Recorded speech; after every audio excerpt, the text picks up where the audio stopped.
Joaquin Buckley is a minus 225 favorite against Colby Covington. That surprises me.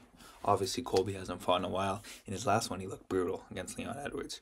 But today we're going to talk about the matchup, talk about the ways that Joaquin Buckley can win, and the ways that Colby Covington can win at plus 225. He's plus 225 as an underdog. Kind of crazy. So, Buckley, since moving down to welterweight, 5-fight win streak, his opposition has gotten gradually better. His Vicente Luque win was very interesting. I think the power that he was presenting was scaring Luque a little bit after that brain bleed. And the way he shelled up was kind of like, ooh, I don't know if Luque should be fighting again, but obviously got a win last weekend.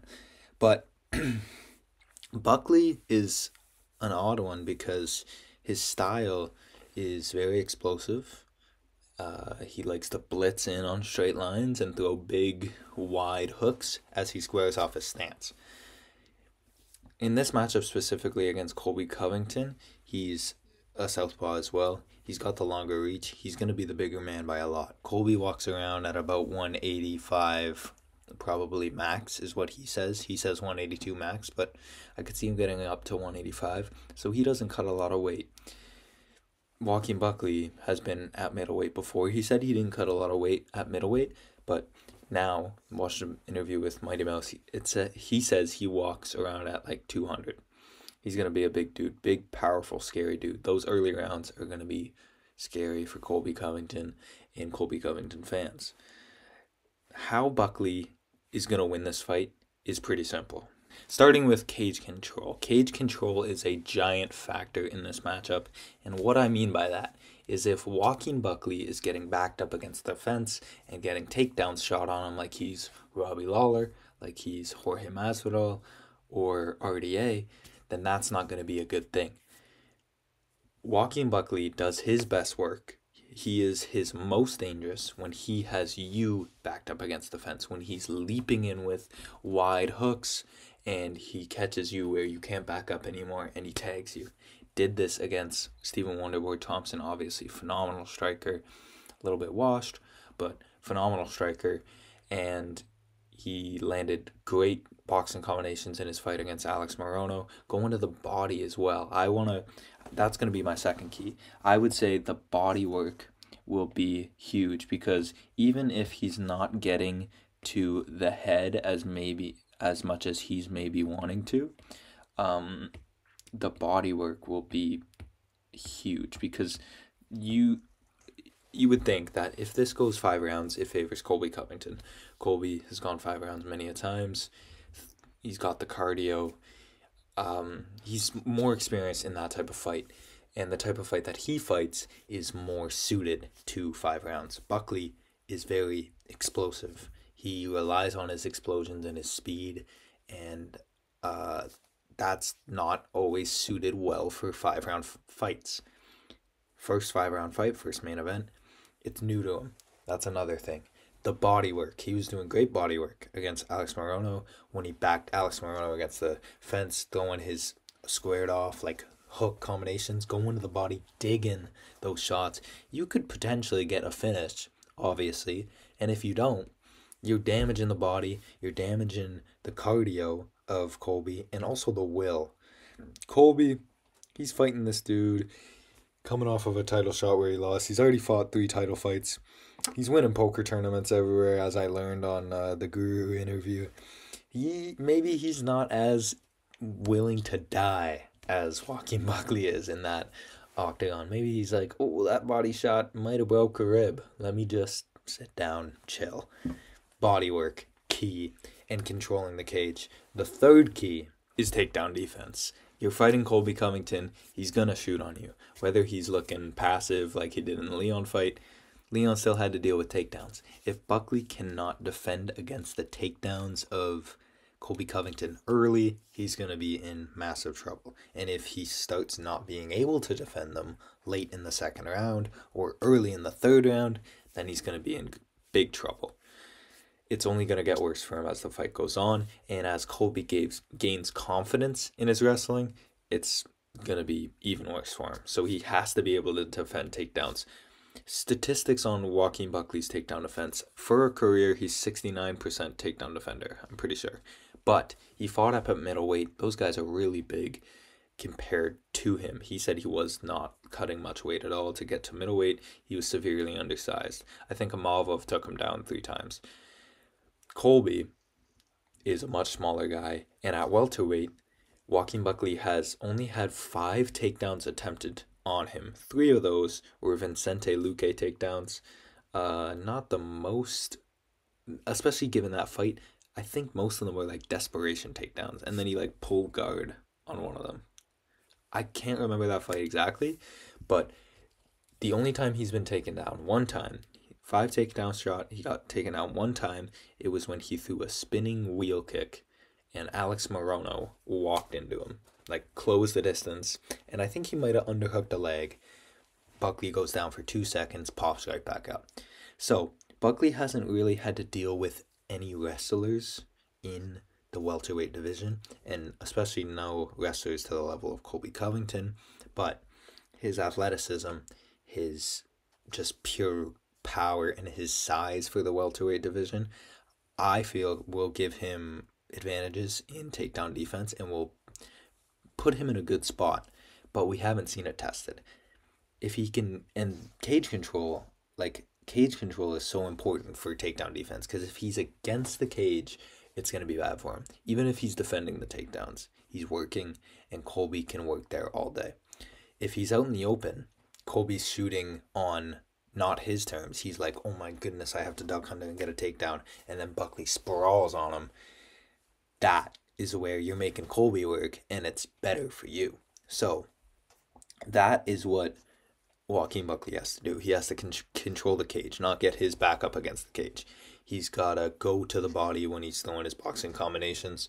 Obviously do his thing, swarm to the head and to the body. Look for the knockout shot. The body work will open up the knockout shot. And third, takedown defense, which goes along with the cage control. If you can stuff takedowns out in the open, keep it in the open, and you'll probably find success on the feet. Now let's talk about Colby Covington's keys to win. Here we are again, cage control. Cage control in this matchup is very, very important, and specifically very important in Colby Covington fights. If Colby Covington is controlling the cage, pushing you back against the fence, he's winning the fight. A large majority of the time when Colby loses, he has 4 losses. I think they're all in the UFC. Warley Alves, 2 to Usman, Edwards. In the two Usman fights, he wasn't able to push Kamaru back because Kamaru wasn't as threatened by the wrestling. And then the power started to lean in Kamaru's favor. The boxing was pretty even, but the power that Kamaru had really won him those fights. A lot of debate about the second fight. It was close. Colby might have got it 3-2. But either way, Leon fight, completely brutal. Had no cage control. Cage control is so important. Colby is at his best. He's pushing the pace. He's pushing you against the fence, and he's shooting a ton of takedowns. Robbie Lawler, RDA, Jorge Masvidal, his best performances, that type of thing is a constant. He needs to control the center of the cage. Absolutely needs it. If he's on the back foot, he's going to get put against the cage, and he's going to get hit hard, and he's not responding with anything venomous that Joaquin Buckley will fear. Joaquin Buckley has had a suspect chin a little bit at 185, but he was so small for the division. Is Colby Covington going to catch Joaquin Buckley on the counter as his back is against the fence? If that happens, I'll never friggin' touch fight analysis again. But it's not going to happen. This isn't as much of a key to win, but this is an idea that I have for Colby. The low kicks, he's fought a few southpaws, Lawler and RDA. In the Lawler fight, that was probably his best striking performance. But in this fight specifically, if he has a calf kick that is effective in any way, southpaw to southpaw, I think this would be a good fight to use it in. The blitzes that Joaquin Buckley uses, he's using a lot of weight to push off of his lead leg, off of both legs to get into range. And do damage, and he needs those explosive muscles, and he needs his calves to to propel him into range. If you damage his calf, just a few kicks can do it, then you limit his ability to explode, hence making him more predictable when he does explode and making him less not entitled, less encouraged to explode. He doesn't want to explode if every time he puts weight on that front leg, his calf is going to start hurting. So low kicks, if he could employ a successful low kick game, which he has never done in his career, to be fair, then I think that would be really good.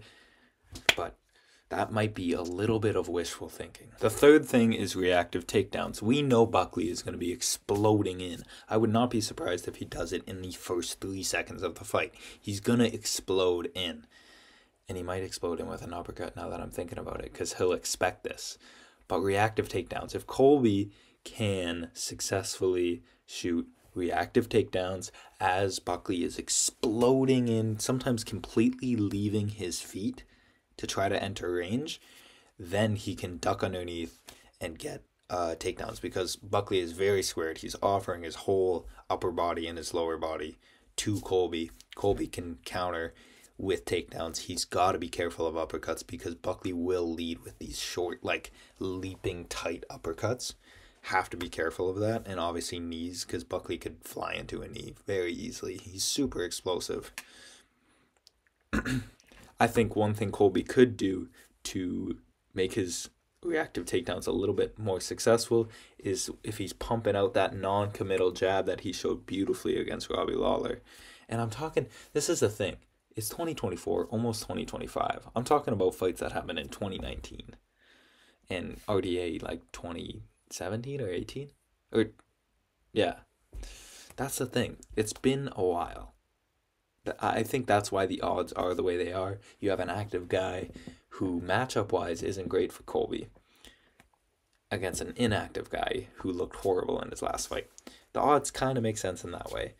But if Colby can kind of like pump that non-committal jab and get, like, knowing that Buckley will explode, pump it, Buckley does his explosions with his hands, the hooks. Those are the ones you want to duck under. You do not want to duck under an uppercut, obviously. But once you see one hook come out, maybe that's when you're safe to go under. But he could follow it with an uppercut. It's just a dangerous matchup, because Colby has to offer up something to get Joaquin Buckley on the back foot. Whether that's his wrestling, if he can successfully employ it early, then Buckley will be not wanting to engage because the fear of the takedown, or hit him with something on the feet. But that's not going to happen. I don't see that happening unless Buckley's chin is complete glass at 170. I don't see Covington hitting him and hurting him and getting respect and walking him down. So he needs to get respect with the wrestling. That should be one of the keys to win. Get respect with your wrestling, because that will enable your cage control. And from there, if he controls the cage and he's pushing Buckley back and shooting takedowns on his terms and making Buckley explode on his terms, not Buckley exploding on his own terms, but on Colby's terms, making Buckley explode with that non-committal jab, like, oh, I gotta get him off of me, then that's Buckley wasting energy, and that's not you having to defend Buckley's explosions when he wants to explode. Make him explode. Pause. Make him explode when he doesn't want to. That'll get him tired. And the 5 rounds definitely favors Colby. So if he can survive those first 2 or 3 rounds and start to get his wrestling going in either the third or maybe early he gets wrestling going, that'll be good for Covington. But with all that being said, if I had to make a prediction for this fight, I think I'm going to go with Colby. No, that's a crazy pick. I'm completely doubting myself instantly.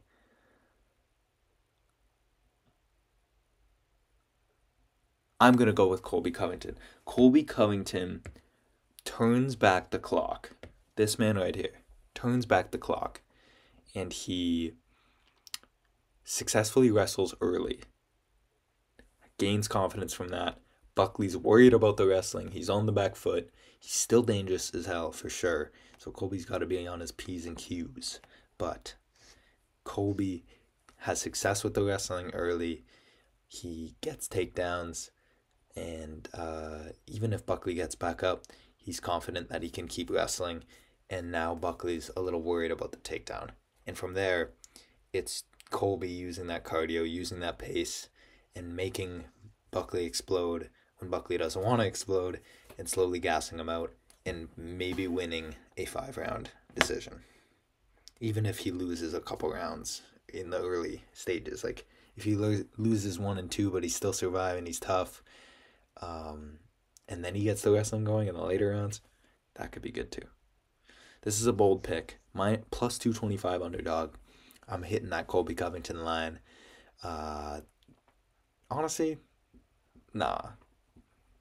Like, I was going to say this is a win-win, because if Colby loses, he'll probably lose in some crazy knockout, or maybe like a TKO. But I don't know. I don't mind Colby. I like his style. I like his fighting style. Alright, I've been yapping for way too long. If you made it to the end of the video, thank you for watching. And, yeah. Peace.